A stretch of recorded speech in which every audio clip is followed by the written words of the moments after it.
What's up, YouTube? It's the Big Face Trucker.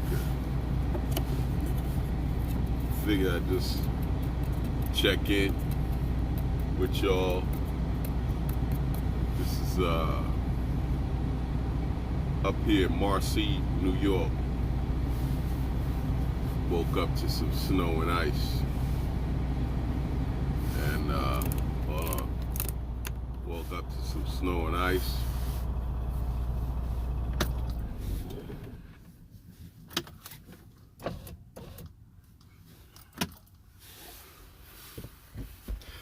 Woke up to some snow and ice and no loads up here. Now, I had a chance to deadhead all the way to Buffalo, which is 200 miles, to take a 300-mile load for $12.50. Kind of like slept on it. I should have took it. I thought it probably would be here. I figured that it would probably be here in the morning, and it went last night.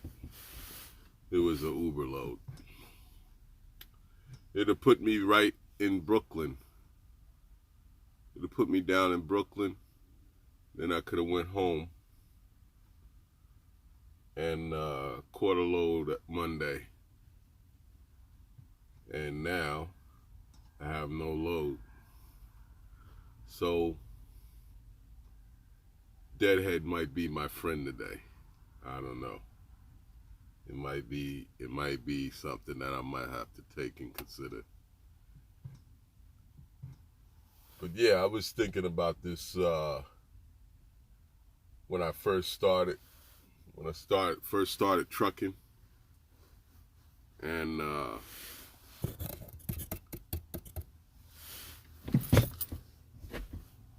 I started out with Maverick,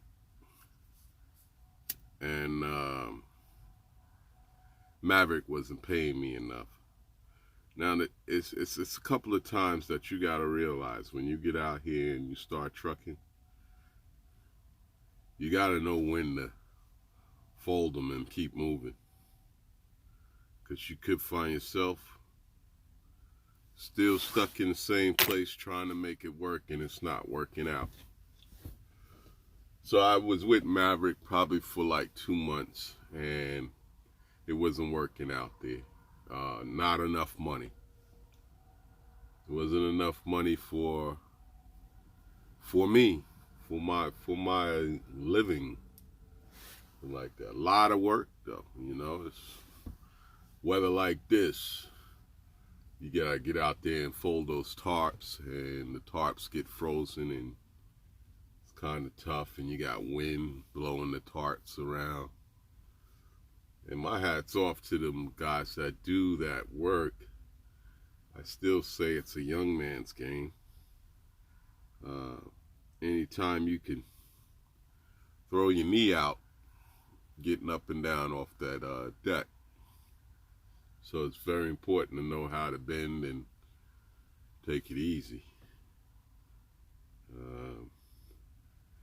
Another time, when to fold them, when to quit, is when the company that you work for constantly mess with your money.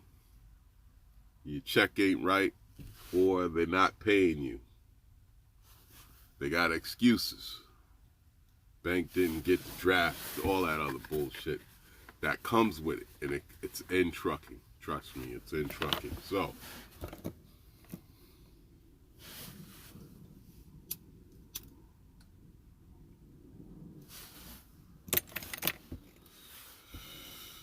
So you gotta know it's time to go. Find you a spot that's gonna pay you on time.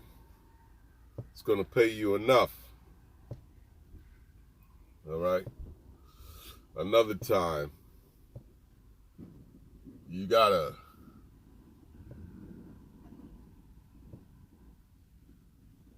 figure out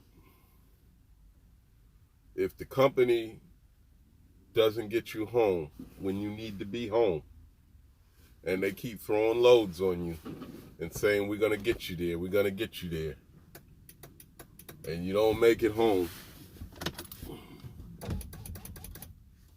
it's time to go. And that's like, if they do that more than, I'd say more than 3 times, give them 3 times, you know, it's time to go. You want to get with a company that's going to fit you, that's going to pay you enough, get you home, and your money's right. All right. And another thing, if you got a dispatcher that don't give a damn about you, all right, and send you into bad weather all the time, it's time to go. Unless you like bad weather, riding in ice and snow and all that other stuff, going into storms and stuff like that, time to go. Because companies making money, you getting cents per mile. You know what I'm saying? And cents per mile, it's a way to start off, yeah, but you can't stick with cents per mile. You got to get to the point where you start getting percentage of the load. And you got to be able to see what's the load paying, so you know how much you're going to get paid. There's so much slick shit out here in trucking that you got to look for. And the best way is to be your own boss. This way you can't out-slick yourself. And if you pick your load that goes into a storm, it's on you. You know, you have nobody to blame. And when you want to go home, you go home when you're ready. Even if you want to deadhead 800 miles. But you got to get the experience and you got to get in there. I tell you, it took me 2 years to get to that point. And some opportunities fell on the table. I wind up picking something that I knew I was getting into, which was dangerous. But you gotta have that headset. You gotta have the mindset where you get into it, you're gonna make the best of it, and you're gonna make it happen. So you gotta understand what you're getting into. I got into a lot of stuff blind, all right, and I made it happen because that's the way I'm built. You know, joining the military and didn't know what was going to happen or what's going to go on or whatever. And I always look at the end results. When I join the military, I'm going to have to go to war. And in that fact, I didn't have to. So just know what you're getting into when you get into this trucking game. It's a lifestyle that you really got to understand. And if you're married, your wife has to be on board. She's got to understand that she ain't going to see you when she want to see you. And you got to understand, you ain't going to see her when you want to see her. Until you get to the point where you on the leased on or where you're picking your own loads and you do basically what you want to get. You can get to that point. New guys is coming out here with CDLs. Go get your experience. Get that in. Don't do the whole job hop and everything. get in a spot where you know it's going to be good for you before you even sign up or whatever. You better have at least 20 questions, 30 questions before you even get on that plane, that bus, or whatever, going to a company. Because once it's all said and done, you get on that plane, you get out there, and you don't like it. There's some companies that say, well, you're on your own to get back home. It might sound all good. Oh, job, they sending for me. They're giving me money. They could come and work there. Yeah, that's all a mind game that they play. They feed us and pay us for orientation. Don't get trapped in that shit. Some orientation is good, some it's bullshit. I went to a company called Silvercom, and the orientation lasted for about 2 hours. 2 to 3 hours. Next thing I know, I was in my truck. They was not getting me a hotel or nothing like that. I asked them when I got there, I said, hey, orientation, and when I got there, because I didn't ask these questions when I was on the phone with them, and they sounded kind of aggravated that I was asking them all them questions, but really I didn't really understand. I was jumping in to something that's totally different from what in that time. I jumped in a truck, and at that time guys was getting no more than 42 cents on a sliding scale, 46, 32, 26 cents per mile. And I jumped in there and was getting 54. Now, didn't know nothing about how critical hazmat was. And it was a 99% hazmat company. And we ran on paper logs. Well, I didn't get paper logs down packed until I got maybe 3 months in. Then I was a paper log master. Never ran 2 logs. Did what was right. Never got caught out there, but was a company that got pulled in the way station all the time. All the damn time. They kept their equipment with used tires. Nothing was new. And they had new trucks. You bring the truck in, they put brakes on, and that's it. They might throw a tire on there too when you come to the terminal. Terminal's out in Chicago, Melrose. So I made a lot of money there, but at the same time, if I wasn't in Oregon, I was down in Florida. If I was in Florida, I was upstate in Maine. If I wasn't in Maine, I was down in Laredo. All right? And they had me all over the place.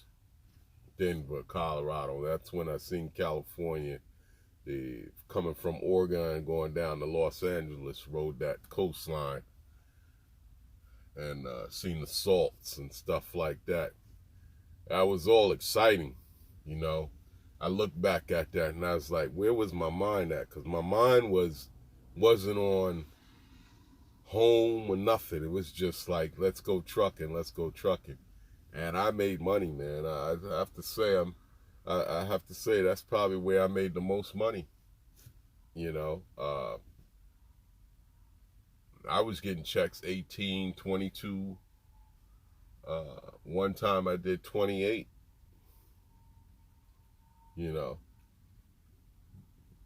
But it was hard work, because when it's all said and done, they got me home. And when I got home, they gave me 3 days in, and then I was gone in 3 days.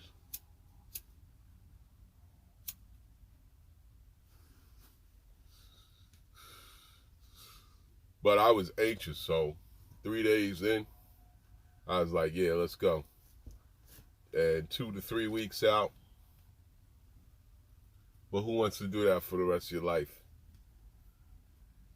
You know? So I'm just saying, just be careful what you sign up for. Look into it. Get yourself a mentor.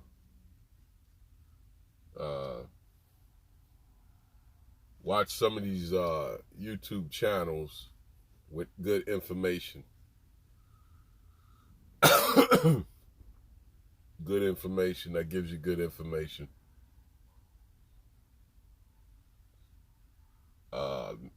Some of these guys that's deep into it, they don't really talk too much about the beginning. But that's where they need to be at the beginning, because some of these guys get out here and they mess up by bad information. And then, you know, they ruin, you know, because their foundation there, when they first started out, they're just thinking this is the way it's supposed to be. This is the way it's supposed to be, you know, driving for a company for years and years and years. And then you find out, oh man, 20 years later, I should have been an owner-operator. You know,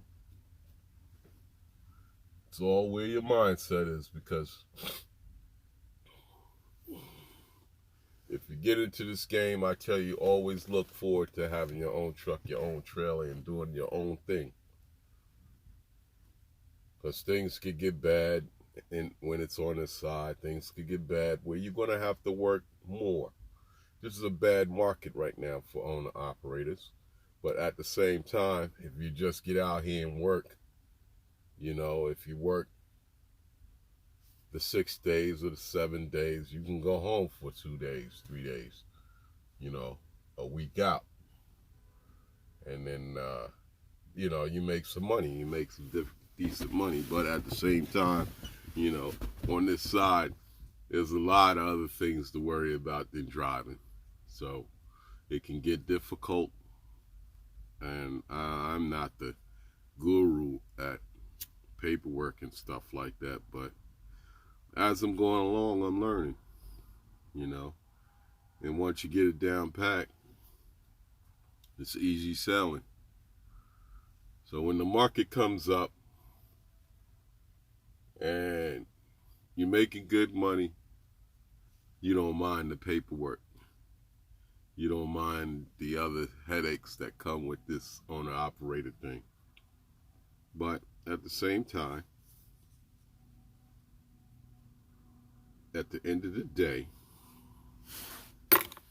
you're looking at some money in your account. And you're spending a lot of time home. So when I first started, everybody was saying, oh, you got to get 2 years in. 2 years in, that's when your money will start changing. Well, my money changed after 6 months. That's when my money changed. Because I was with a company called Seal Masters in Atlanta, and I was home every night delivering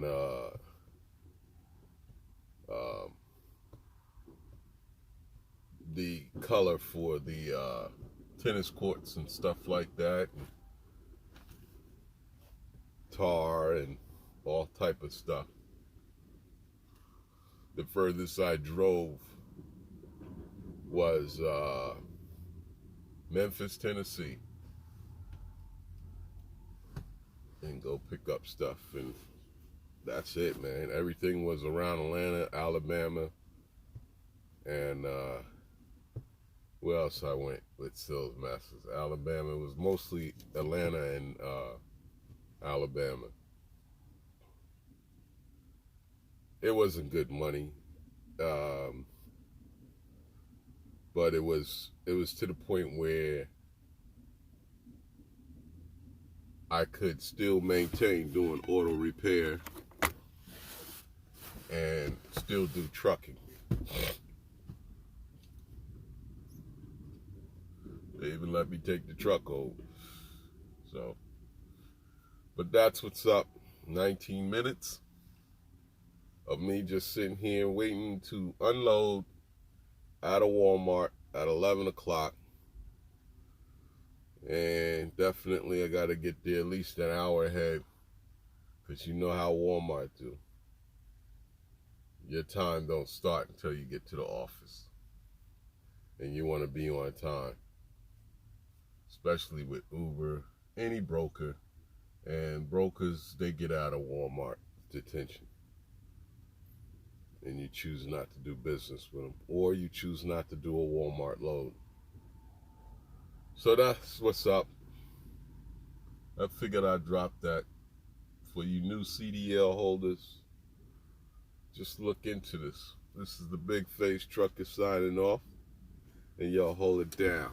I'll get back to you. Peace.